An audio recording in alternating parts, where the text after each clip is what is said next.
नमस्कार, आपका बहुत बहुत स्वागत है और मैं हूं आपके साथ अंकिता सिंह। चलिए बुलेटिन की शुरुआत करते हैं दिल्ली कार ब्लास्ट से।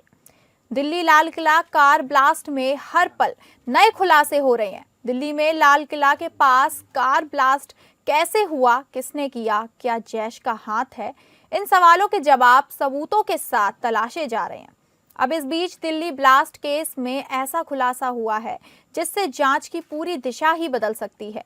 सूत्रों की माने तो दिल्ली लाल किला ब्लास्ट केस में जैश का हाथ है। ऐसा माना जा रहा है कि आतंकी उमर मोहम्मद आतंकी संगठन जैश ए मोहम्मद से जुड़ा हुआ था और अब उसकी ब्लास्ट वाले दिन की गतिविधियों पर सुरक्षा एजेंसियों की नजरें टिकी हुई हैं। उसी से जांच में आगे का रास्ता मिल सकता है।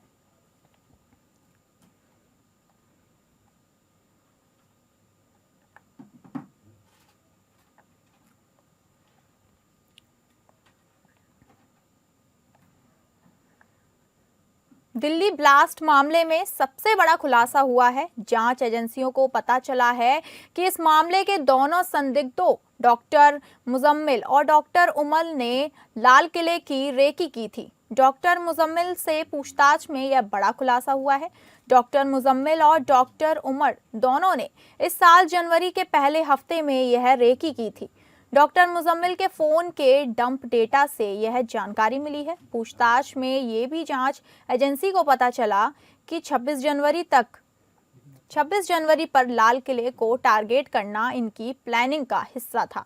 ये दिवाली पर भी भीड़भाड़ वाली जगहों पर निशाना बनाने की प्लानिंग कर रहे थे। जैश टेरर मॉड्यूल में गिरफ्तार मुजम्मिल की कार कई बार लाल किला के पास से गुजरी थी। मुजम्मिल के फोन का डंप डेटा खंगाला गया, जिसमें खुलासा हुआ कि मुजम्मिल कई बार लाल किले के पास गया था।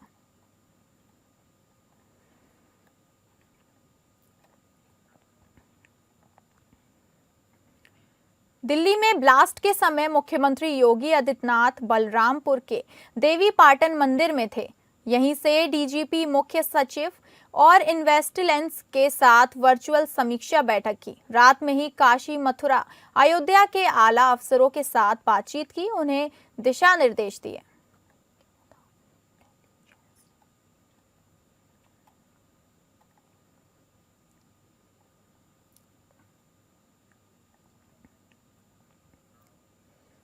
दिल्ली में हुए धमाकों के बाद पुलिस मुख्यालय ने अलर्ट जारी रखा है। इसी क्रम में अंतर्राष्ट्रीय और अंतर्राज्यीय सीमाओं पर चौकसी बढ़ा दी गई है। एडीजी कानून व्यवस्था डॉक्टर बी मुरुगेशन ने सभी जिलों को भीड़भाड़ वाले स्थानों पर सघन चेकिंग के निर्देश दिए हैं। गढ़वाल और कुमाऊं रेंज के पुलिस अधिकारियों के साथ वीडियो कॉन्फ्रेंसिंग के माध्यम से उन्होंने अन्य दिशा निर्देश भी दिए। एडीजी कानून व्यवस्था ने बताया कि धमाकों के बाद पुलिस लगातार उत्तर प्रदेश एटीएस और दिल्ली पुलिस के संपर्क में है। इसके साथ ही अन्य सीमावर्ती राज्यों के पुलिस अधिकारियों के साथ भी समन्वय बनाया जा रहा है। हिमाचल बॉर्डर और सहारनपुर बॉर्डर पर विशेष चौकसी बढ़ती जा रही है। इन राज्यों के अधिकारियों से हर घंटे जानकारी साझा की जा रही है। इसके साथ ही नेपाल सीमा पर भी एसएसबी के साथ समन्वय बनाया जा रहा है।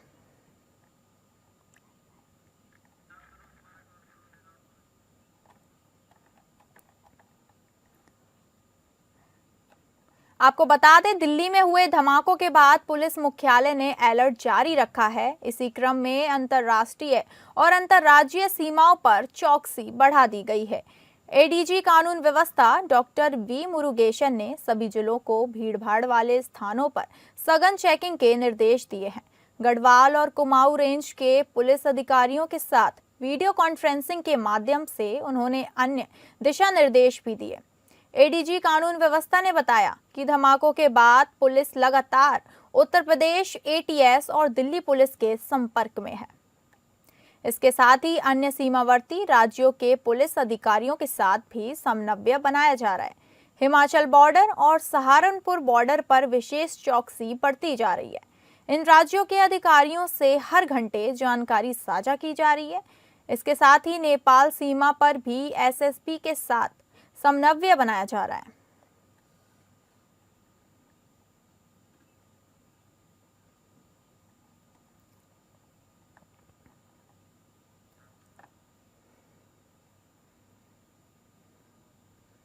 दिल्ली बम धमाके के बाद महाराष्ट्र एटीएस एक्शन मोड पर है। कुछ महीने पहले महाराष्ट्र के पुणे इलाके में महाराष्ट्र एटीएस द्वारा कार्यवाही करते हुए कुछ लोगों को हिरासत में लिया गया था। हिरासत में पूछताछ के दौरान एक आरोपी ने मुंब्रा में रहने वाले एक शिक्षक से पहचान होने का दावा किया। इसके बाद महाराष्ट्र एटीएस ने आज तड़के मुंब्रा इलाके में कौसा में छापेमारी करते हुए शिक्षक के घर पर लैपटॉप, फोन और कंप्यूटर सहित अन्य सामग्री जब्त कर लिया।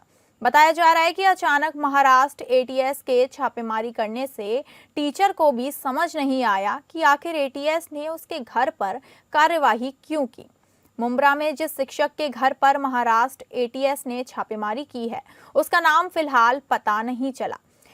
इस शिक्षक का घर मुंबई के कुर्ला इलाके में भी है, इसलिए मुंब्रा में घर की तलाशी लेने के बाद महाराष्ट्र एटीएस ने शिक्षक को मुंबई के कुर्ला इलाके में स्थित दूसरे घर ले गए और वहां पर तलाशी महाराष्ट्र एटीएस द्वारा जारी है।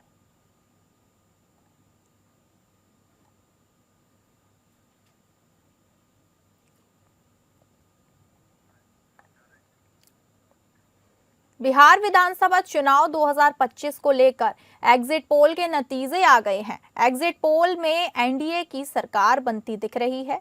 हालांकि इस बार कई सीटों पर मुकाबला दिलचस्प नजर आ रहा है। महागठबंधन और एनडीए के साथ पीके की जन स्वराज पार्टी, असदुद्दीन ओवैसी की एआईएमआईएम, तेज प्रताप यादव की जनशक्ति जनता दल भी मैदान में है। बीजेपी नेता गुरु प्रकाश पासवान ने बिहार विधानसभा चुनाव 2025 के एग्जिट पोल पर कहा, हमें भरपूर जनादेश और जनता का आशीर्वाद मिल रहा है। बिहार की जनता एक बार फिर जनादेश देकर बिहार में एनडीए को मौका देने जा रही है।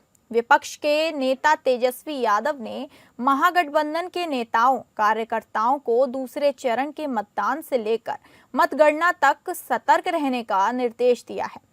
उन्होंने कहा कि पोलिंग बूथ से मतगणना केंद्र तक सतर्कता बरतने की जरूरत है, क्योंकि सत्ता पक्ष और प्रशासन धांधली कर सकता है।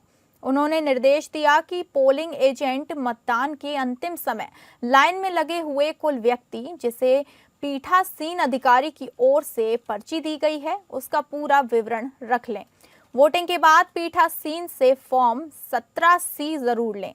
अपने सामने ईवीएम को सील करवाएं। वोटिंग समाप्त होने से लेकर ईवीएम के वज्र गृह तक जाने के समय तक ईवीएम के साथ रहें। अपनी गाड़ी में वज्र गृह तक जाएं। जेडीयू नेता के सी त्यागी ने कहा कि ये चुनाव लालू यादव के कुशासन और नीतीश कुमार के सुशासन के बीच था। कभी आरजेडी वोट चोरी की बात करते रहे, कभी ईवीएम की। ये उनकी हताशा थी। हम 2/3 बहुमत से जीतेंगे, नीतीश कुमार की सीएम कहेंगे। भागलपुर विधानसभा क्षेत्र से कांग्रेस उम्मीदवार अजीत शर्मा ने कहा, जब तक मतगणना पूरी नहीं हो जाती, कौन कह सकता है कि कौन जीत रहा है। यह कहना कि एनडीए की सरकार बन रही है बिल्कुल गलत है। जनता फैसला करती है। बिहार का माहौल ऐसा है कि सरकार महागठबंधन की बनेगी, इंडिया गठबंधन की बनेगी। एग्जिट पोल बिल्कुल गलत है।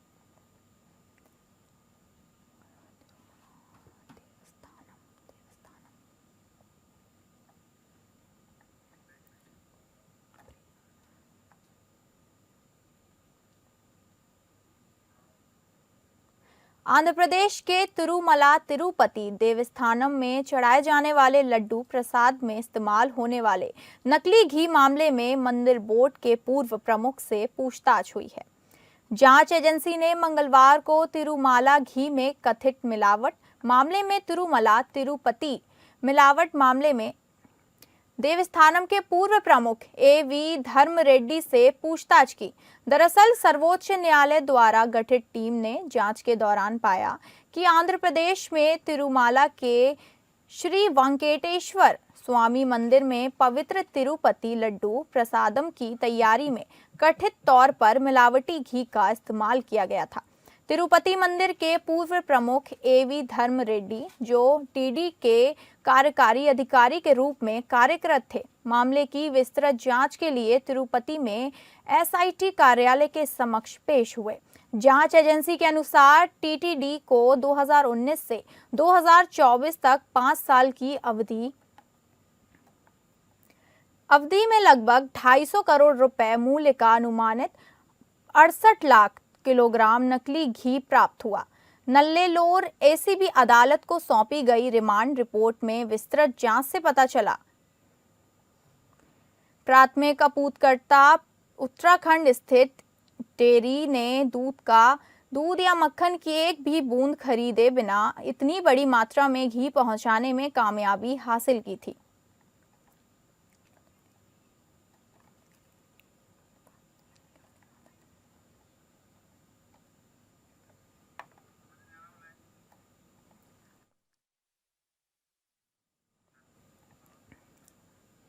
नवंबर का दूसरा हफ्ता आते ही एक बार फिर दिल्ली और आसपास के इलाकों में प्रदूषण का स्तर बेहद खराब की श्रेणी में पहुंच चुका है। लोगों को सांस लेना तक मुश्किल हो चुका है। दिल्ली सरकार राष्ट्रीय राजधानी में ग्रेडेड रिस्पांस एक्शन प्लान यानी कि ग्रैप का तीसरा फेज लागू कर चुकी है। पिछले वर्षों की तरह स्कूल, कॉलेजों और अन्य शिक्षण संस्थानों पर इसका क्या असर रहेगा? क्या प्रदूषण के कारण दिल्ली एनसीआर में स्कूल बंद होंगे? प्रशासन द्वारा दिशा निर्देश जारी होने लगे हैं। दिल्ली शिक्षा निदेशालय 5वीं कक्षा तक के लिए हाइब्रिड मोड का निर्देश दे चुका है, यानी दिल्ली में 5th तक की क्लासेस ऑनलाइन और ऑफलाइन दोनों तरीके से चलेंगी। पेरेंट्स अपने लेवल पर डिसाइड कर सकते हैं कि उन्हें बच्चे को स्कूल भेजना है या नहीं। इसके नियम विस्तार से समझने के लिए पेरेंट्स संबंधित स्कूल में संपर्क कर पूरी जानकारी ले सकते हैं।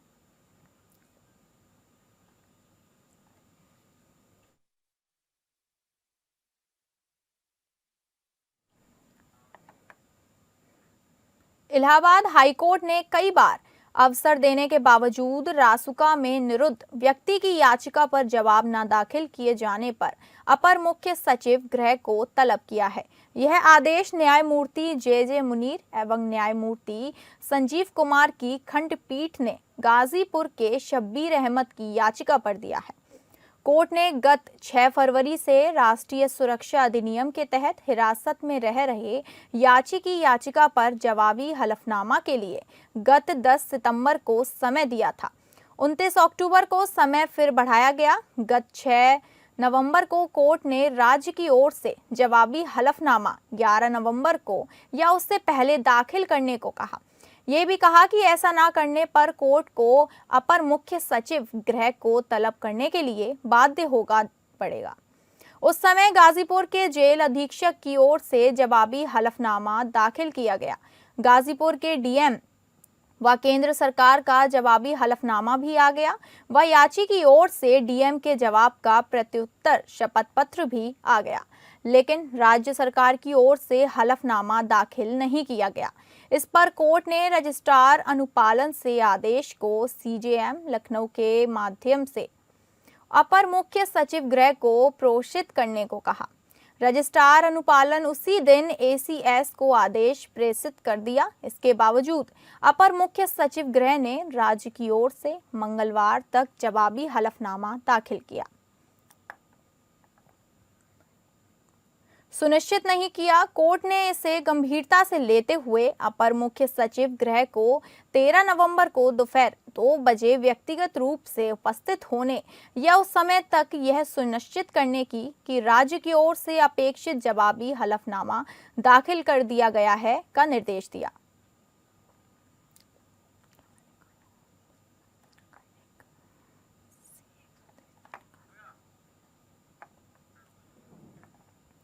तुर्की वायुसेना का एक C-130 सैन्य कार्गो विमान जॉर्जिया में दुर्घटनाग्रस्त हो गया। तुर्की रक्षा मंत्रालय ने पुष्टि की कि विमान में 20 तुर्की कर्मी सवार थे, जिसमें उड़ान दल भी शामिल था। हादसे में कितने लोगों की मौत हुई, इसकी आधिकारिक पुष्टि अभी तक नहीं की गई है। रिपोर्ट्स की माने तो यह विमान अजरबैजान के गांजा शहर में उड़ान भरने के कुछ समय बाद ही जॉर्जिया के सिघननागी नगर पालिका क्षेत्र में गिर गया। ये इलाका अजरबैजान सीमा के पास है और पहाड़ियों व जंगलों से घिरा हुआ है। हादसे के बाद सामने आए शुरुआती वीडियो में घास से ढकी पहाड़ी पर बिखरे मलबे के टुकड़े, जलते हुए धातु के हिस्से और उठता हुआ काला धुआं दिखाई दिया। कुछ सोशल मीडिया फुटेज में विमान को तेजी से घूमते हुए जमीन पर गिरते और फिर आग की लपटों से फटते हुए दिखाया गया। हालांकि रॉयटर्स ने इस वीडियो को स्वतंत्र पुष्टि नहीं की है।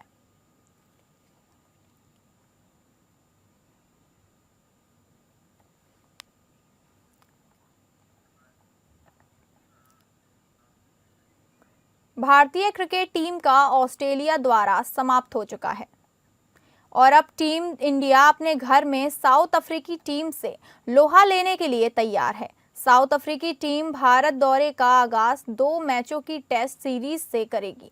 इसके बाद दोनों टीमों के बीच 30 ओडीआई मैच और 5 मैचों की टी20 सीरीज खेली जाएगी। टेस्ट सीरीज की बात की जाए तो पहला टेस्ट मैच 14 नवंबर से कोलकाता के ऐतिहासिक ईडन गार्डन्स स्टेडियम से खेला जाएगा। 6 साल बाद यहां टेस्ट मैच खेला जाएगा। आखिरी बार ईडन गार्डन्स से नवंबर 2019 में भारत और बांग्लादेश के बीच टेस्ट मैच खेला गया था।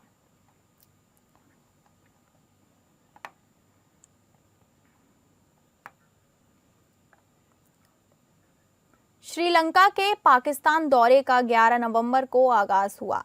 रावलपिंडी क्रिकेट स्टेडियम में खेले गए पहले ओडीआई मुकाबले में पाकिस्तान की टीम श्रीलंका को 6 रनों से हराने में कामयाब रही। रोमांचक मुकाबले में बानिंदु हसरंगा ने श्रीलंका को जीत दिलाने की पूरी कोशिश की, लेकिन पाकिस्तानी गेंदबाजी ने आखिर ओवर्स में कमी हुई। गेंदबाजी करते हुए अपनी टीम को जीत दिलाकर ही दम लिया। पाकिस्तान ने पहले बल्लेबाजी करते हुए 5 विकेट पर 299 रन बनाए। इसके जवाब में श्रीलंका की टीम 50 ओवरों में 9 विकेट खोलकर 293 रन बना सकी। श्रीलंका के लिए वानिंदु हसरंगा ने 52 गेंदों पर 7 चौकों की बदौलत रनों की पारी खेली। हसरंगा जब तक क्रीज पर मौजूद रहे तब तक लंका की जीत की उम्मीद लग रही है कि लेकिन 39वें ओवर से आउट होते ही सारी उम्मीदों पर पानी फिर गया।